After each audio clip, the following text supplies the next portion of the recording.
Olá, André. Olá, Júlia. Olá. Tudo bem? Tudo bom. A nossa conversa hoje é sobre a importância da entrevista dentro de um processo seletivo e como a gente pode contribuir com as pessoas para que elas saibam se preparar e estejam prontas para fazer desse momento o ponto alto do processo e fazer com que seja uma experiência positiva para todos, né? Então, no caso aqui da Ágil, nós trabalhamos para as empresas que nos contratam para encontrar profissionais para trabalharem com elas. Então, nós mesmas e mesmos realizamos entrevistas durante o nosso processo seletivo para, enfim, avaliar candidatos, para indicar candidatos para as empresas, e as empresas, obviamente, também fazem as etapas internas de seleção, e sempre a entrevista é uma etapa crucial, né? Então, claro que o repertório, o conteúdo, a história, a experiência, a trajetória são fundamentais, mas a forma como as pessoas contam sobre si mesmas, a forma como elas relatam essas experiências é tão importante quanto o conteúdo. Então, eu queria começar ouvindo você, André. O que você tem para nos dizer, enfim, para contribuir com relação a isso? Como se preparar e como conduzir uma boa entrevista?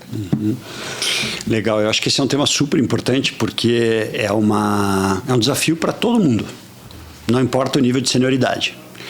E eu costumo dizer que uma entrevista, ela acaba sendo um extrato, um recorte às vezes muito curto.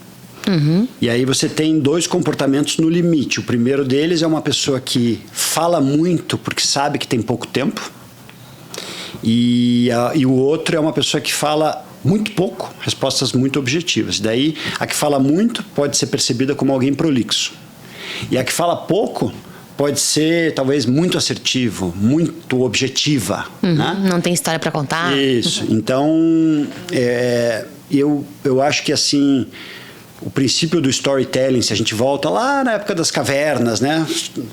Seres humanos sentados em volta da fogueira e tal, o que nos movia? Histórias. Então, qual é a história que eu tenho para contar quando eu vou participar de uma entrevista e que, de alguma forma, vai ficar com o recrutador, seja o RH, seja a consultoria que está tocando o projeto, enfim, ou o demandante da posição, porque são as diferentes etapas, né, que a gente tem. Então, eu acho que se preparar é o primeiro passo. Bom, o que da minha história eu não posso deixar de falar?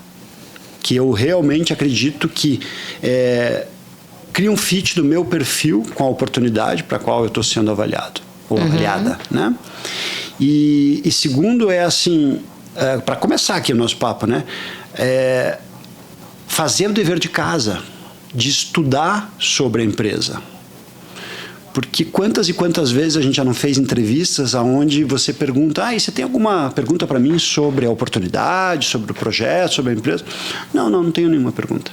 Uhum. E eu acho que, assim, ter perguntas é algo muito importante para você fazer com que o outro lado fale e para que você construa um diálogo, porque é um processo hoje de contemplação mútua. Os candidatos e candidatas estão também avaliando as oportunidades profissionais, assim como as empresas estão avaliando os perfis profissionais, né? Uhum. O que você acha, Júlia? Eu concordo em partes, falando um pouquinho sobre a insegurança do candidato que a gente sente, né? Você falou de perguntas pegando de trás para frente. Eu sinto que tem candidatos, principalmente em processos, enfim, de abordagem inicial, né? Onde se fazem perguntas, às vezes, de uma maneira muito mais ligada à remuneração, a coisas mais... O que deveria ser na etapa final do processo. Ficam mais, né? E tudo bem, acho que é válido, né? E às vezes a gente é até direcionado pelas empresas por questão de confidencialidade, né? É um primeiro momento a não divulgar e aí causa uma frustração. E num segundo momento, os candidatos realmente ficam muito inseguros em nos perguntar na entrevista, né, que eu acho que aí sim é o momento, né, da gente abrir essas informações e principalmente em relação ao negócio, né? Então, eu sinto que a gente tem tido mais cuidado em deixar um espaço e os candidatos têm utilizado esse espaço para fazer perguntas sobre o negócio, ao mesmo tempo que, como você falou agora, pegando o início da tua fala, né? Às vezes o candidato fala muito e não dá tempo de fazer essas perguntas, né? Então a gente sempre abre, claro, né? Nosso canal ali, mensagem, enfim, fica sempre à disposição. Então, pegando um pouquinho também da pergunta que a Gabi fez, eu acho que a preparação também está em levar perguntas já prontas, né? Não só estudar, mas se preparar para fazer essas perguntas, né? Isso. Porque a gente sente que sim, elas existem, mas elas são feitas de maneira um pouco direcionadas a essas informações mais remuneração, né? Tempo de processo, que tá tudo bem, é válido, mas eu acho que também se preparar para a entrevista é se preparar com essas perguntas sobre o negócio, né? Então, acredito isso. Eu acho que tem um tema que é muito importante, que é a escutativa. Porque se eu estou verdadeiramente escutando vocês, eu estou levando em consideração, por exemplo, o que a Júlia acabou de dizer, e eu não vou repetir o que ela acabou de dizer, ou então eu vou responder efetivamente ao que você, Gabi, me pergunta. E a gente vê o quanto as pessoas hoje estão destreinadas para isso, porque a gente vive num mundo hiperconectado, a pandemia acelerou isso ainda a mais, quem trabalha com a tela na frente tem 150 abas abertas, WhatsApp e tudo mais, então a gente hoje vive, tem uma pesquisadora americana chamada Linda Stone, ela usou um termo que me marcou muito, que é, a gente vive numa sociedade de apneia de atenção. É verdade. Então, se eu não tenho uma atenção plena, é muito difícil de eu ter a minha escuta efetivamente ativa. E aí, num processo de entrevista, eu estar naquele lugar e entender o que está sendo perguntado e não vir com alguma coisa pronta e, de fato, construir um diálogo, é super relevante. E para isso o preparo anterior, de forma antecipada, é fundamental, né? Porque se você se preparou, você está seguro ou segura para fazer aquela conversa, né? E aí esse preparo passa não só pelo como eu vou contar a minha história de forma que faça sentido para esta posição, né? Porque você pode ter várias versões da sua própria história, todas verdadeiras, mas cada uma compatível com um tipo de posição, né? Então, como eu vou contar a minha história e como eu vou, além de tirar as minhas dúvidas mais objetivas, que é o que você estava trazendo, como eu vou questionar a pessoa que está me entrevistando para que ela não só responda as minhas dúvidas de forma prática, mas também para que ela perceba que eu fui, pesquisei, entendi, me interessei pela empresa a ponto de ter a capacidade de fazer aquelas perguntas, né? Senão, se eu tivesse muito raso no processo, não conseguiria nem pensar naquelas questões, né? Acho que uma outra coisa também é assim, o que são efetivamente os pontos fortes e os gaps de cada um de nós? E eu sempre digo que esse exercício começa no espelho, né? Então, assim, se eu digo que resiliência é um ponto forte meu, que tipo de vivência ou exemplo eu tenho para dar que pode atestar que eu sou um profissional resiliente. E do lado dos pontos de atenção ou gaps, sair daquela coisa do clichê, do tipo, eu sou muito perfeccionista, ansioso, porque isso é lugar detalhista comum. demais. Então é assim, o que o seu namorado, namorada, marido, mulher, esposa, companheira diria sobre, né, você?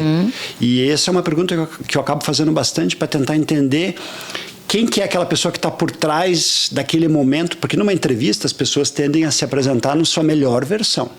E aí tem aquela máxima, né? A pessoa que se apresenta na entrevista normalmente não é aquela que aparece para trabalhar. Você contrata pelo currículo, demite pela atitude, aquilo tudo. Então, por isso que a gente precisa ter entrevistas em profundidade e ter múltiplos entrevistadores para a gente também ter perspectivas diferentes, porque se nós três entrevistarmos separadamente o mesmo profissional ou a mesma profissional, a gente pode ter alguns pontos em comum, mas a gente vai ter, eu percebi isso, eu achei aquilo, então você cria mais robustez no processo. Sim. E a pessoa que vai ser entrevistada tem que ser capaz de concatenar um diálogo e se apresentar e poder, de fato, mostrar a sua trajetória para poder se destacar dentro de um processo de recrutamento, né? Sim, até porque uma entrevista é um momento de conexão, um momento de comunicação. E nem todo mundo tem comunicação como um ponto forte, né? E não necessariamente isso denigre o profissional, né? Dependendo da posição para a qual ele está concorrendo. Então, por isso, ainda mais o preparo se torna essencial, né? E falando um pouquinho, né, sobre isso, por exemplo, tem posições que pedem uma pessoa mais analítica, mais concentrada e, como você bem falou, né, André, às vezes a pessoa chega lá na ansiedade e fala é prolixo. Puxa, né, como que essa pessoa vai trabalhar, né, num espaço aberto com outros colegas com distração, né? Então, até esses pontos, né, o candidato, a candidata precisam levar em consideração, e é papel também de nós da Ágil, da Propósito, da consultoria, darmos alguns insights sobre nossas percepções numa primeira conversa, né? Então, conhecendo o RH da empresa, conhecendo, né, o gestor, claro que a gente não vai dar as dicas ali, né? Claro. Cada um, né, tem a sua história, enfim, mas a gente sempre tenta levar também pontos de desenvolvimento para que a pessoa consiga, né, na hora da entrevista com a empresa, dar o seu melhor e conseguir identificar esses pontos, né, que ela possa, enfim, melhorar, né, para se sair melhor na entrevista. Eu acho que tem 2 pontos aí. Um tem a ver com pessoas que são mais comunicativas, mais extrovertidas, e pessoas mais introvertidas, o que pode não ter nenhuma relação direta com competência. Sim. E com fit, né, com a posição. Então, de fato você ser a quem você é de fato. Então, se você é uma pessoa mais introspectiva, você trazer isso para a mesa. Olha, eu tendo a ser mais introspectivo, mas eu sou focado e eu escuto muito bem e etc, né? Não querer parecer alguém que você não é, porque... Fica evidente, né? Fica muito evidente, né? E o outro é a empatia, no sentido de mudar a câmera e tentar se colocar no lugar do entrevistador ou entrevistadora. Então, se a gente para pensar, uma entrevista começa... Aquele é um momento muito, muito importante para a pessoa que está sendo entrevistada. E para o entrevistador, muitas vezes, ele acabou de chegar ali, saindo de uma outra reunião, tá com a cabeça, né?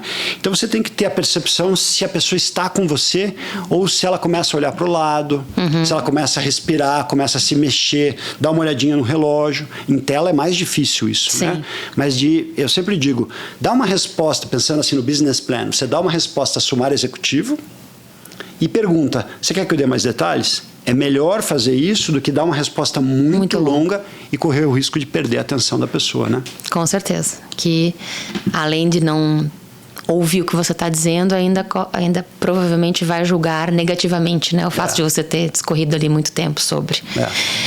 Acho que a gente falou uma coisa aqui que ela tem a ver com o preparo para a entrevista, mas ela também tem a ver com uma vantagem de ter uma consultoria conduzindo um processo em conjunto com a empresa que está contratando, né? Além de ter um outro olhar, um olhar isento do ponto de vista de são pessoas que estão fora do ambiente, fora da cultura, fora daquela pressão do dia a dia da empresa. Claro, é importante que a consultoria tenha o conhecimento com relação a quais são as características daquela cultura, etc., mas ela não está necessariamente na mesma câmara de pressão que as pessoas do RH da empresa costumam estar, né?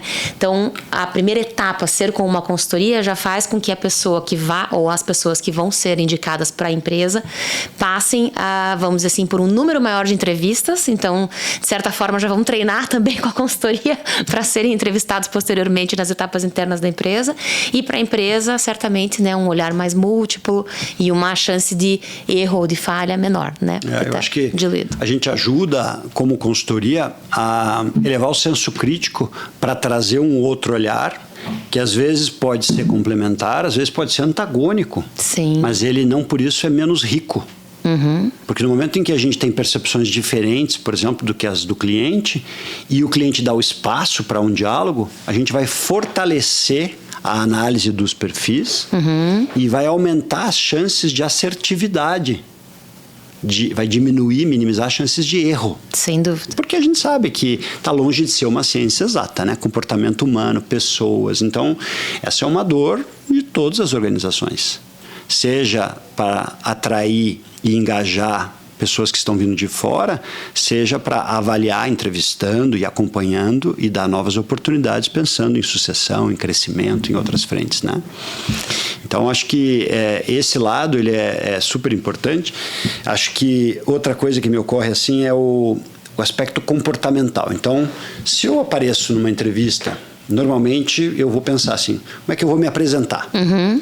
E aí eu tenho que ser fiel a quem eu sou de verdade, mas eu tenho que buscar um fit, um encaixe potencial com a organização. Então se eu abomino gravatas, por exemplo, eu não vou colocar uma gravata para uma entrevista porque eu não sou a pessoa que usa gravata. A não ser que eu vá para um casamento, graças a Deus eu não uso gravata.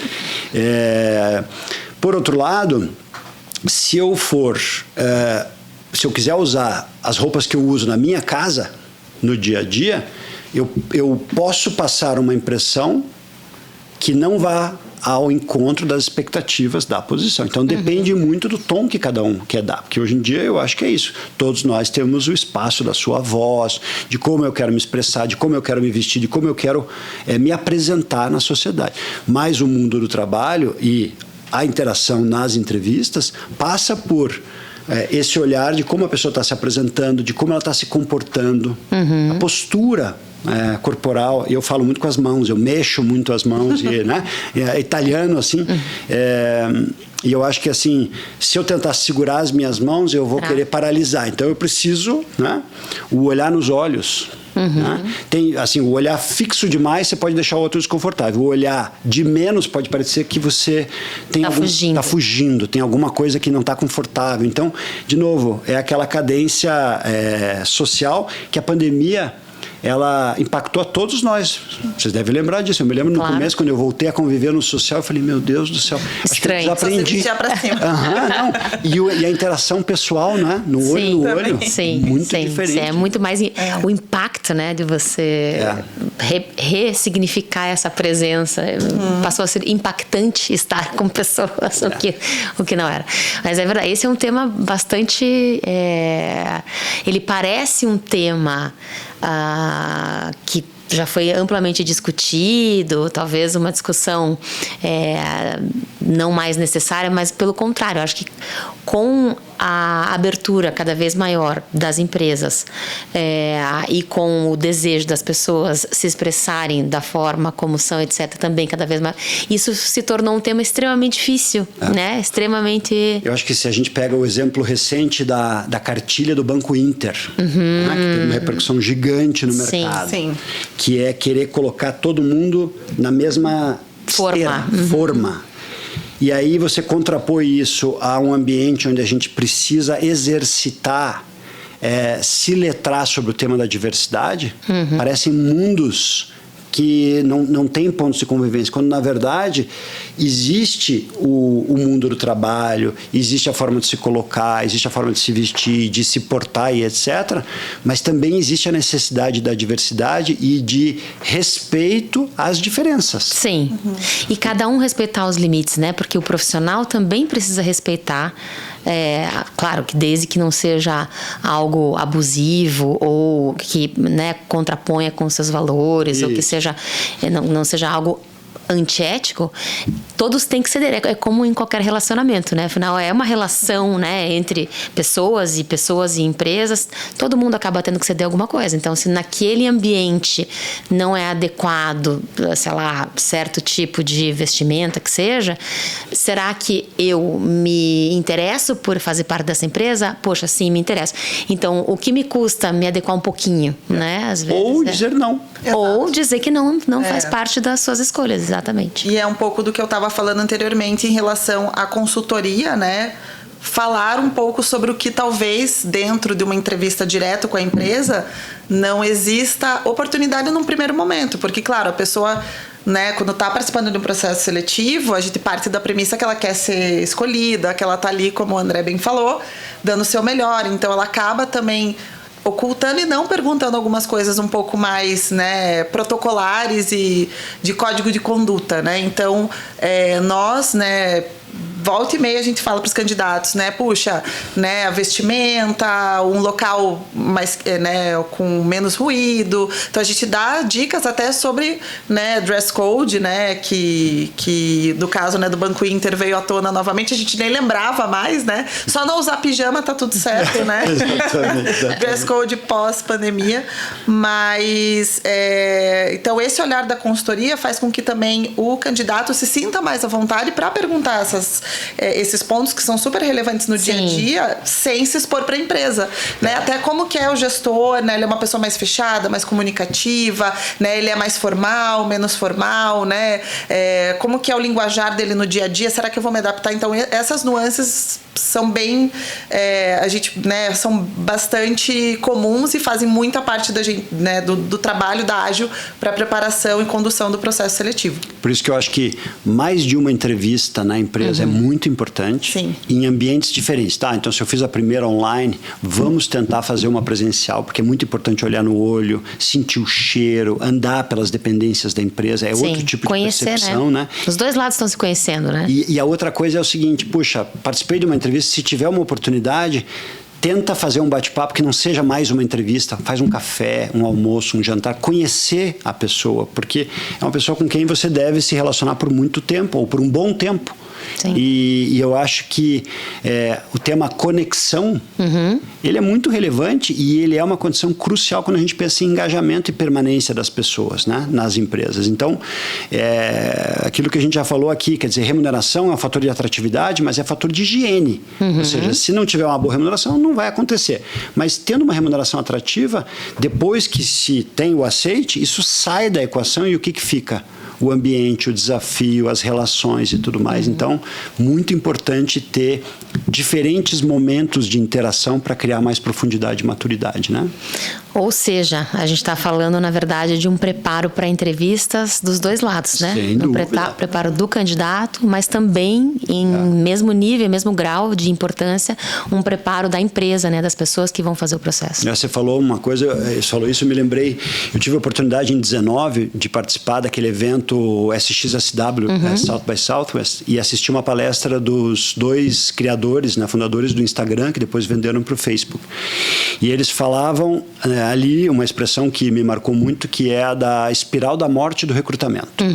Que é quando uma empresa ela está crescendo tanto, ou ela está tão atarefada, e aí em especial a área de RH ou a área demandante, que ela não dedica mais tempo suficiente para recrutamento, ou seja, de entrevistar várias vezes, de várias pessoas entrevistarem, de você ter diferentes tipos de interação, porque é uma dança, é um processo de conhecimento, ainda que muito inicial, mas no momento que você dedica mais tempo e tem mais comparativo, mais profundidade, você diminui as chances de erro. Então, isso que a gente aqui na Ágil faz de ter diferentes entrevistas, de ter essa compreensão, né, dos aspectos técnicos, comportamentais e culturais de cada posição, que é o DNA da propósito, eu acho que isso faz toda a diferença para a gente aumentar a assertividade e minimizar a chance de erro. Sem dúvida. Né? Tem que ser uma experiência, né, programada, planejada e uma experiência consistente para todos. Se vai resultar em contratação ou não, é uma consequência. Mas a experiência tem que ter sido positiva para todo mundo. Né? E acho que um outro ponto que daí não tem a ver com o processo da entrevista, mas tem a ver com o processo de recrutamento e seleção, que é o quanto a velocidade, o acelerar demais o processo, ele pode ser um dos elementos dessa espiral da morte do recrutamento, no sentido de você não ter as diferentes interlocuções, de você não ter a comparação, né? E voltando para o tema entrevista, quantas e quantas vezes a gente ainda não vê o que eu acho um erro muito sério? Eu tenho 20 minutos para entrevistar um candidato. Então não faça a entrevista. Gente, 20 minutos? Quer dizer, eu demoro uns 5 para sintonizar, entrar na conversa com a pessoa. Então, é uma questão até de respeito em relação à oportunidade que essa pessoa está concorrendo e a responsabilidade que essa pessoa vai ter dentro da organização, né? Claro. Pensando se tem 20 minutos para entrevistar, a gente já supõe que também a preparação, que é o tema que a gente começou a conversa, prévia, né? Enfim, tudo isso também fica comprometido, né? Se você tem 20 minutos para entrevistar, será que você também, como empresa, olhou o currículo, olhou as anotações que, né, a consultoria passou para você? Então, a gente, além do currículo aqui na Ágil, a gente faz uma planilha comparativa com todos os dados, remuneração, pretensão, pontos de atenção, por que nós recomendamos. Inventário comportamental. Além do ProAgile, né, que é um inventário super bacana que a gente desenvolveu aqui. Então, assim, tudo isso também faz parte, né, do sucesso da entrevista. E como você falou, né, André, a gente sabe que tudo que vem para a consultoria já chega com calor, com uma urgência e faz parte do negócio, né? Então, somos muito acostumados, né? Mas a gente sempre recomenda, como você falou, né? Ter uma entrevista de qualidade, né? Trazer as dúvidas também, às vezes não eliminar por algum ponto que poderia ser negociado, né? Ou revisto, fazer uma segunda conversa, porque tem casos que realmente o mercado, como a gente falou, né, em outras conversas, não temos tantos candidatos, né? Então, para aquela vaga, e a empresa, em paralelo, está com muita urgência, né? Então, acho que o bom senso nessa hora é super importante, né? Sem dúvida. Que ótimo! Mais um ótimo papo sobre um tema importante. Tenho certeza que quem está nos ouvindo, nos assistindo, também concorda e vai poder aplicar na prática, né? Assim a gente espera, e estaremos aqui para contribuir e à disposição para quem precisar e quiser. Valeu. Até o próximo. Obrigada. Até o próximo.